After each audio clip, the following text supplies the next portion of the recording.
हरे कृष्ण। स्वागत है आप सभी का हमारे YouTube चैनल श्री कृष्ण की दुनिया में। क्या आप जानते हैं त्रेता और द्वापर युग के चिरंजीवी हैं भगवान श्री परशुराम जी। भगवान परशुराम जी चिरंजीवी हैं और वे श्री राम के समय भी थे और भगवान श्री कृष्ण के समय भी मौजूद रहे। वहीं आज भी उन्हें जीवित ही माना जाता है।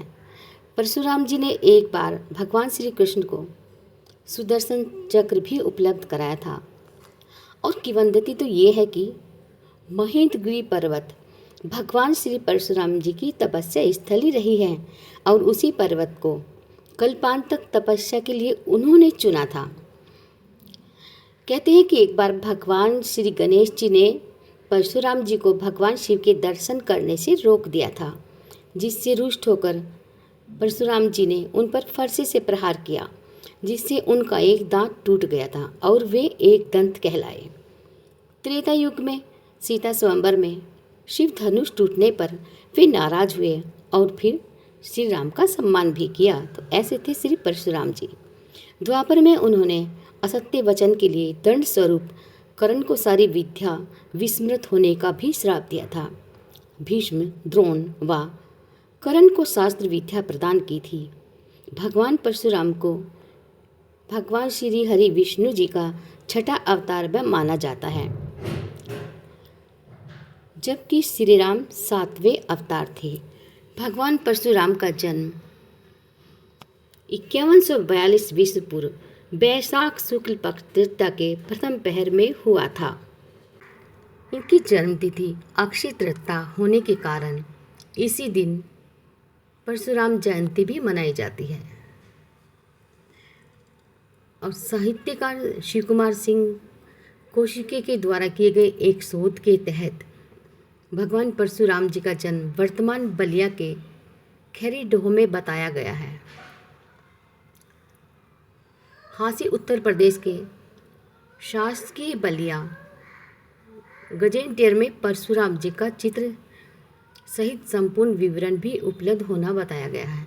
एक किंवदंती में मध्य प्रदेश के इंदौर के पास स्थित महू से कुछ दूरी पर स्थित जाना पाव की पहाड़ी पर भगवान परशुराम का जन्म होना भी बताया गया है। यहाँ पर परशुराम जी के पिता ऋषि जमदग्नि का आश्रम है। कहते हैं कि प्राचीन काल में इंदौर के पास ही मुंडी गांव में स्थित रेणुका पर्वत पर माता रेणुका रहती थी।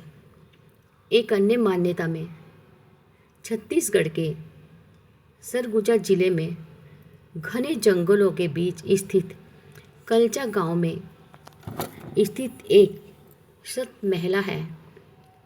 जमदग्नि ऋषि की पत्नी रेणुका इसी महल में रहती थी और भगवान श्री परशुराम को उन्होंने यहीं जन्म दिया था। वहीं शाहजहाँपुर के जलालाबाद में जमदग्नि आश्रम के करीब 2 किलोमीटर पूर्व दिशा में हजारों साल पुराने मंदिर के अवशेष भी मिलते हैं, जिसे भगवान परशुराम की जन्मस्थली भी कहा जाता है।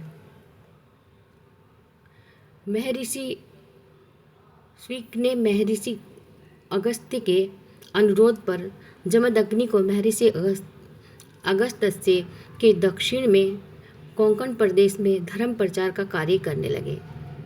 कोंकण प्रदेश का राजा जमदग्नि की विद्वता पर इतना मोहित हुआ कि उसने अपनी पुत्री रेणुका का विवाह इनसे कर दिया।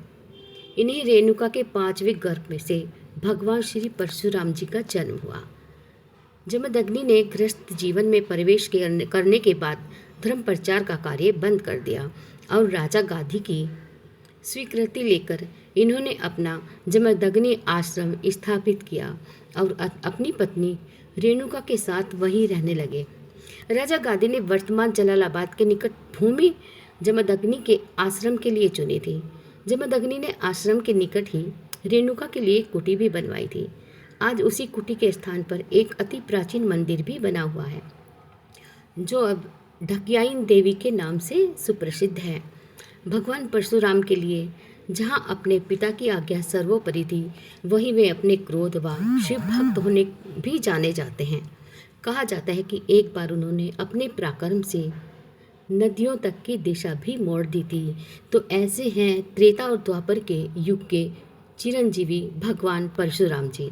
वीडियो कैसी लगी बताइएगा, लाइक शेयर कीजिएगा और चैनल को सब्सक्राइब कीजिएगा। हरे कृष्णा।